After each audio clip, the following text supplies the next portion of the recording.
And we're back straight away after throwing that canister off the balcony. What you can do once you've escaped, like you've run far enough away that the thing's gone off, you go back into the room and then go back out to the balcony, and you can jump across to the next room, the adjoining room, and make your way all the way back to the big room. There's plenty of routes that you can take, plenty of staircases you can go down, but you can see which way I go and you can follow that, or you can make your own way down there. What I will say is when you get to the big room, there are 3 guys waiting there for you, all with assault rifles.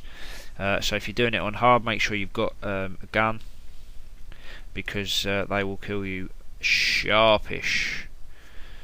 They don't fuck about. I've still got the stupid fucking BB gun because I've not picked up an assault rifle because I'm a little bit of a plum.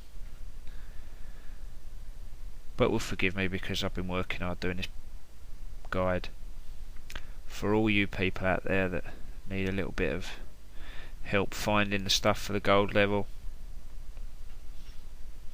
I do enjoy doing them, but I've got a shit camera at the moment, so it takes a fucking age.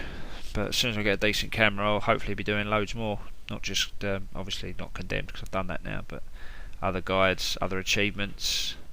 You know, of the hardest stuff that I enjoy playing. Obviously I'm not going to fucking go about doing a guide to 2 worlds because fuck that. I don't need to play that ever again. And there's plenty of guides to games like Half-Life 2, so I won't need to do them or anything like that.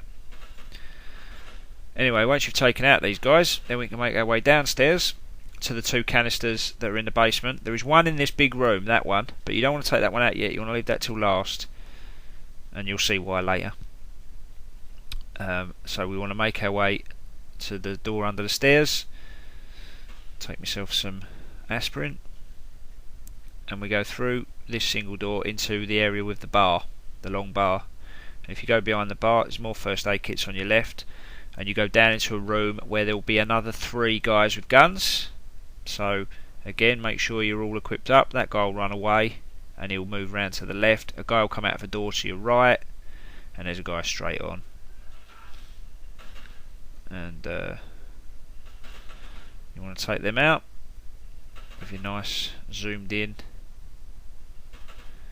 weapon,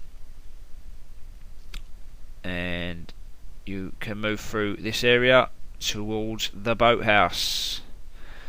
Now, when my friend was telling me how he did this, he's a moron. He grabs that canister and he threw it out of that small ass window. But there is no need to try and aim, because if you fail, you're dead. These bombs will fuck you up. So go to that big window there and lob it out of that one, and you're more than fine.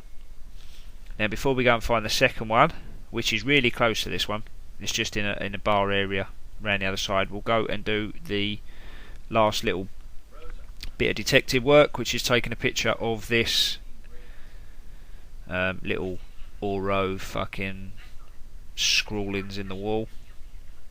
And you get perfect as long as it's in focus, and then she'll chat about what it all says and what it all means, and about the Oro, and a little bit more story, another little breather in all the excitement, which helps because it's pretty edgy. A lot of the time, whenever I get these little breathers, I like to have a little. I like the little bits of downtime. I very much enjoyed doing the little CSI bits in this one.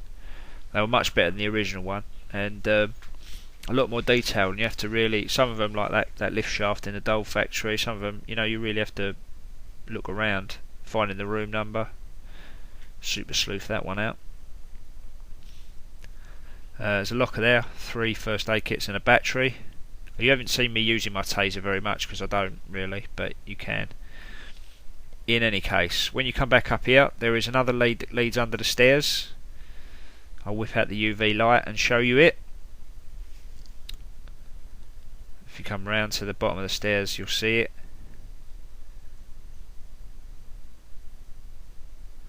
Eventually I'll get the right one. There we go. And look, there it comes down there and round the corner.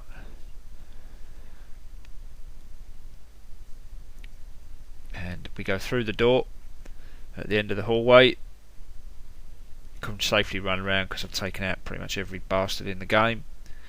Pool table there. If you go behind the pool table, it's sitting on the bar. You have to run back into the area with the pool table to throw it out of a window, and then leg it back to the big room, because we know we've only got one left and we know exactly where that one is.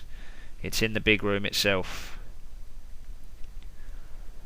So we grab that last one, and that's all the canisters, thankfully. But when you grab the last one, a timer starts on the main bomb, so you have to haul arse back to the contraption on the door, which is only up the stairs, thankfully, because you left that one till last. Imagine if you'd have done the basement one last, or the one in the loft last, you'd have been in trouble. Now this is complicated, so I'll take you through it as quick as I can, but you have to find 6 things about it. The first one is looking at the batteries. You'll find it's 120 volt and 12 volt, which is the fourth option. Second thing is the LED lights. There are 3 blinking lights, which is the third option. The next thing is it's a 16 button thing, which is the third option. The next thing is it's 2 long wires, 1 short wire, which is the top option, and the last thing is 2 canisters. And you have to do all that in 60 seconds. So you don't have to do it as quick as I did it. I did it in 20 seconds. You can do it. You can take all 60 seconds, and then you cut that wire, and there is a response straight away. As soon as you cut the wire, it will come up a response, and you click that to say I've cut the wire. And that's it. She'll tell you which wire to cut. It's the right one in any case. And this is the very final thing. You just have to say vocal cords, which is the password to the computer. The question is something like, what makes me special? And we know it's his vocal cords because of all the X-rays and storyline that was in the SCU building, unless you weren't paying attention. And then you slap on the wrist for you, because this is a game that's got such a decent fucking storyline compared to some other games that have got absolute dog shit that I won't go into now. Halo 3. Oh, sorry, my nose. After this little bit of storyline from Van Wilder, you'll get the guys will start coming in from that balcony that you came from. What you want to do is aim up to the only part where they can drop down.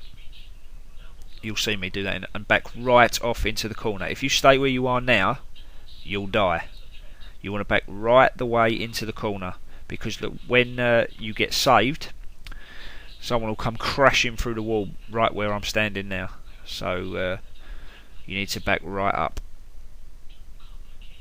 Eventually, after a nice little chunk of story that tells you a little bit about why Van Horn has been doing what he's doing, and a little bit more about the Oro, and then they come in the building. You'll see that door open. You know when it's happening because there'll be a picture on the monitor of 3 masks with a single eye in the centre of the mask. Them.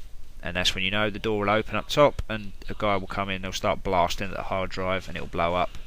And that's when you want to whip out the gun and aim up, take them guys out before they come down, and you want to back all the way up.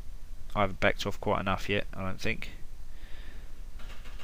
Soon find out. I'm going to take that guy out and take that guy out, and then here we go. I'll back up now all the way into the corner. That guy you can't take out. He always comes down. He's the 5th guy that comes in. I've noticed he always makes it down, and I think it's because he's meant to get run over, but I'll take him out. And then you jump in the cab, and that's the end of that one. So I hope that helped on this very difficult level, and I'm going to go and move on to level 8 now, and if you need help with that one, I'll speak to you then. If you don't, then I won't. Peace.